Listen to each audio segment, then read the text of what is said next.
श्रीमद् भगवद गीता का चौथा अध्याय।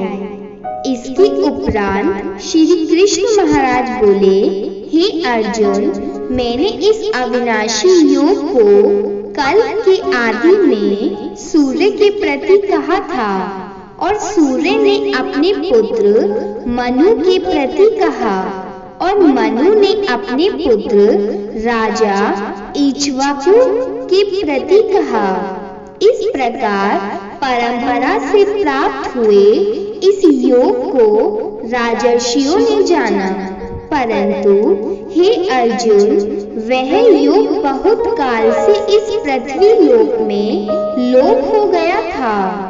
वह ही यह पुरातन योग अब मैंने तेरे लिए वर्णन किया है, परंतु तू मेरा भक्त और प्रिय सखा है, इसलिए तथा यह योग बहुत उत्तम और रहस्य अर्थात अति मर्म का विषय है। इस प्रकार भगवान श्री कृष्ण चंद्र महाराज के वचन सुनकर अर्जुन ने पूछा, हे भगवान, आपका जन्म तो आधुनिक अर्थात अब हुआ है और सूर्य का जन्म बहुत पुराना है, इसलिए इस योग को कल के आदि में आपने कहा था, ये मैं कैसे जानूं? इस पर श्री कृष्ण महाराज बोले, हे अर्जुन, मेरे और तेरे बहुत से जन्म हो चुके हैं, परंतु हे परंतप, उन सबको तू नहीं जानता है और मैं जानता हूँ। मेरा जन्म प्राकृत मनुष्यों के सदृश नहीं है। मैं अविनाशी स्वरूप अजन्मा होने पर भी तथा सब भूत प्राणियों का ईश्वर होने पर भी सब प्रकृति को अधीन करके योग माया से प्रकट होता हूँ। हे भारत, जब जब धर्म की हानि और अधर्म की वृद्धि होती है, तब तब ही मैं अपने रूप को रचता हूँ अर्थात प्रकट करता हूँ, क्योंकि साधु पुरुष का उद्धार करने के लिए और दूषित कर्म करने वालों का नाश करने के लिए तथा धर्म स्थापन करने के लिए युग युग में प्रकट होता हूँ। इसलिए हे अर्जुन, मेरा वह जन्म और कर्म दिव्य अर्थात अलौकिक है। इस प्रकार जो पुरुष तत्व से जानता है, वह शरीर को त्याग कर फिर जन्म को नहीं प्राप्त होता है, किंतु मुझे ही प्राप्त होता है। हे अर्जुन, पहले भी राग, भय और क्रोध से रहित अनन्य भाव से मेरी में स्थिति वाले मेरी शरण हुए बहुत से पुरुष ज्ञान रूप तप से पवित्र हुए मेरे स्वरूप को प्राप्त हो चुके हैं, क्योंकि हे अर्जुन, जो मेरे को जैसा भजते हैं, मैं भी उनको वैसा ही भजता हूँ। इस रहस्य को जानकर ही बुद्धिमान मनुष्यगण सब प्रकार से मेरे मार्ग के अनुसार बढ़ते हैं। जो मेरे को तत्व से नहीं जानते हैं, वे पुरुष इस मनुष्य लोक में कर्मों के फल को चाहते हुए देवताओं को पूजते हैं और उनके कर्मों से उत्पन्न हुई सिद्धि भी शीघ्र ही होती है, परंतु उनको मेरी प्राप्ति नहीं होती। इसलिए तू मेरे को ही सब प्रकार से भज। हे अर्जुन, गुण और कर्मों के विभाग से ब्राह्मण, क्षत्रिय, वैश्य और शूद्र मेरे द्वारा रचे गए हैं। उनके कर्ता को भी मुझ अविनाशी परमेश्वर को तू अकर्ता ही जान, क्योंकि कर्मों के फल में मेरी स्पृहा नहीं है। इसलिए मेरे को कर्म लिपायमान नहीं करते।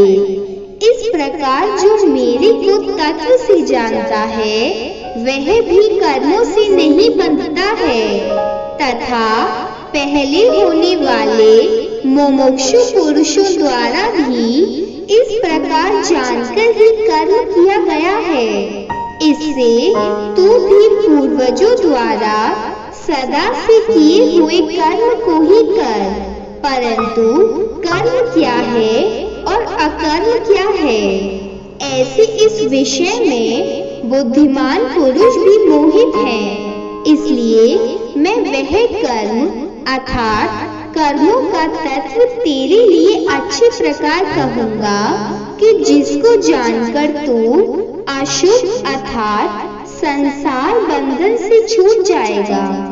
कर्म का स्वरूप भी जानना चाहिए और अकर्म का स्वरूप भी जानना चाहिए तथा निषिद्ध कर्म का स्वरूप भी जानना चाहिए, क्योंकि कर्म की गति गहन है।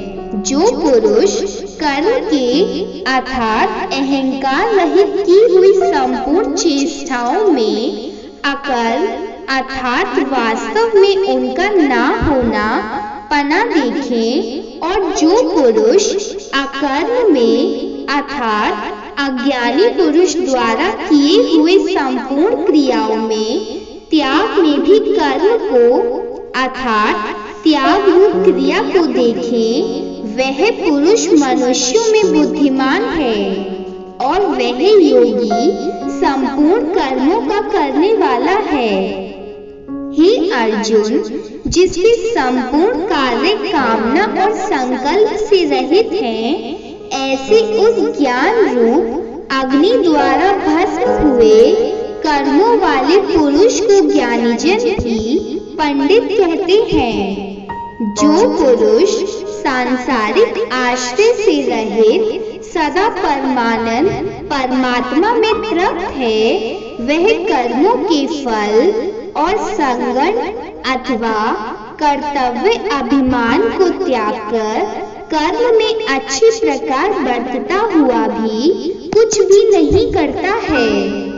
जीत लिया है अंतकरण और शरीर जिसने तथा त्याग दी है संपूर्ण भोगों की सामग्री जिसने, ऐसा आशा रहित पुरुष केवल शरीर संबंधी कर्म को करता हुआ भी पाप को नहीं प्राप्त होता है। अपने आप जो कुछ आप प्राप्त हो उसमें ही संतुष्ट रहने वाला और हर्ष शोक आदि द्वंद्वों से अतीत हुआ तथा मत्सरता अर्थात ईर्ष्या से रहित सिद्धि और असिद्धि में समत्व भाव वाला पुरुष कर्मों को करके भी नहीं बंधता है, क्योंकि आसक्ति से रहित ज्ञान में स्थित हुए चित्त वाले यज्ञ के लिए आचरण करते हुए मुक्त पुरुष के संपूर्ण कर्म नष्ट हो जाते हैं। उन यज्ञ के लिए आचरण करने वाले पुरुषों में से कोई तो इस भाव से यज्ञ करते हैं कि अर्पण अर्थात स्त्रुवादिक भी ब्रह्म है और हवि अर्थात हवन करने योग्य द्रव्य भी ब्रह्म है, और ब्रह्म रूप अग्नि में ब्रह्म रूप कर्ता के द्वारा जो हवन किया गया है वह भी ब्रह्म ही है। इसलिए ब्रह्म रूप कर्म में समाधिस्थ हुए उस पुरुष द्वारा जो प्राप्त होने योग्य है वह भी ब्रह्म है, और दूसरे योगीजन देवताओं के पूजन रूप यज्ञ को ही अच्छी प्रकार उपासते हैं अर्थात करते हैं, और दूसरे ज्ञानीजन परब्रह्म परमात्मा रूप अग्नि के यज्ञ के द्वारा ही यज्ञ को हवन करते हैं। अन्य योगीजन क्षेत्रादिक सब इंद्रियों को संयम अर्थात स्वाधीनता रूप अग्नि में हवन करते हैं, अर्थात इंद्रियों को विषयों से रोककर अपने वश में कर लेते हैं, और दूसरे योगी लोग शब्दादिक विषयों को इंद्रिय रूप अग्नि में हवन करते हैं, अर्थात राग द्वेष रहित इंद्रियों द्वारा विषयों को ग्रहण करते हुए भी भस्म रूप करते हैं। दूसरे योगी जन संपूर्ण इंद्रियों की चेष्टाओं को तथा प्राणों को व्यापार को ज्ञान से प्रकाशित हुई परमात्मा में स्थिति रूप योगाग्नि में हवन करते हैं। दूसरे कई पुरुष ईश्वर अर्पण बुद्धि से लोक सेवा में द्रव्य लगाने वाले हैं। वैसे ही कई पुरुष स्वधर्म पालन रूप तप यज्ञ को करने वाले हैं और कई अष्टांग योग रूप यज्ञ को करने वाले हैं और दूसरे अहिंसादि तीक्ष्ण व्रतों से यत्नशील पुरुष भगवान के नाम का जप तथा भगवत प्राप्ति विषयक शास्त्रों का अध्ययन रूप ज्ञान यज्ञ के करने वाले हैं। दूसरे योगी जन अपान वायु में प्राण वायु को हवन करते हैं। वैसे ही अन्य योगी जन प्राण वायु में अपान वायु को हवन करते हैं तथा अन्य योगी जन प्राण और अपान की गति को रोककर प्राणायाम के परायण होते हैं। दूसरे नियमित आहार करने वाले योगी जन प्राणों को प्राणों में ही हवन करते हैं। इस प्रकार यज्ञों द्वारा नाश हो गया है पाप जिनका। ऐसे ही सब ही पुरुष यज्ञों को जानने वाले हैं। ये कुरुक्षेत्र अर्जुन यज्ञों के परिमाण रूप ज्ञानामृत को भोगने वाले योगी जन सनातन परब्रह्म परमात्मा को प्राप्त होते हैं और यज्ञ रहित पुरुष को यह मनुष्य लोक भी सुखदायक नहीं है, फिर परलोक कैसे सुखदायक होगा। ऐसे बहुत प्रकार के यज्ञ वेद की वाणी में विस्तार किए गए हैं। उन सबको शरीर मन और इंद्रियों की क्रिया द्वारा ही उत्पन्न होने वाले जान। इस प्रकार तत्व से जानकर निष्काम कर्म योग द्वारा संसार बंधन से मुक्त हो जाएगा। हे अर्जुन, सांसारिक वस्तुओं से सिद्ध होने वाले यज्ञ से ज्ञान रूप यज्ञ सब प्रकार श्रेष्ठ है, क्योंकि हे पार्थ, संपूर्ण यावन मात्र कर्म ज्ञान में शेष होते हैं, अर्थात ज्ञान उनकी पराकाष्ठा है।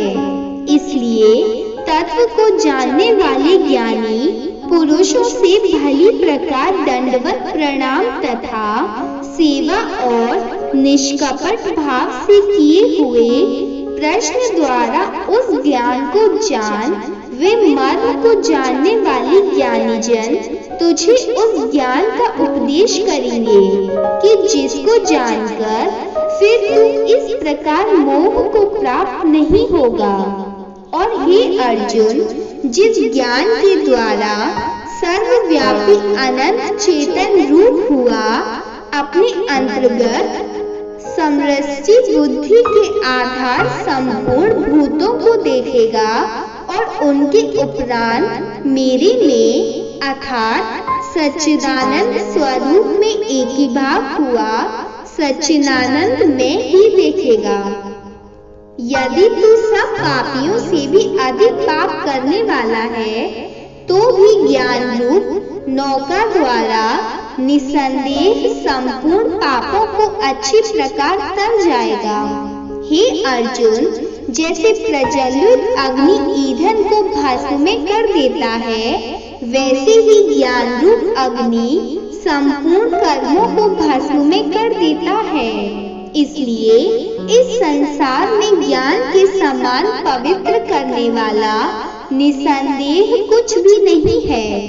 उस ज्ञान को कितने ही काल से अपने आप समत्व बुद्धि रूप योग के द्वारा अच्छी प्रकार शुद्धांतकरण हुआ पुरुष आत्मा में अनुभव करता है।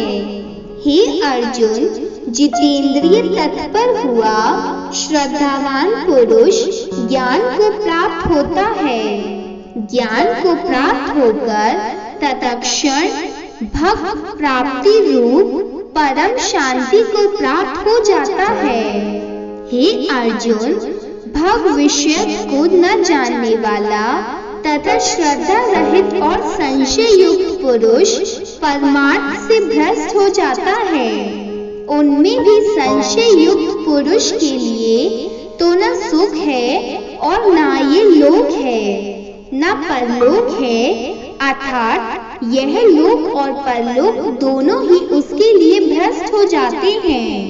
हे धनंजय, समत्व बुद्धि रूप योग द्वारा भगवत्पर्ण कर दिए हैं। संपूर्ण कर्म जिसने ज्ञान द्वारा नष्ट हो गए हैं, सब संशय जिसके ऐसे परमात्मा परायण पुरुष को कर्म नहीं बांधते हैं, इससे हे भरतवंशी अर्जुन, तू समत्व बुद्धि रूप योग में स्थित हो और अज्ञान से उत्पन्न हुए हृदय में स्थित इस अपने संशय को ज्ञान रूप तलवार द्वारा छेदन करके युद्ध के लिए खड़ा हो।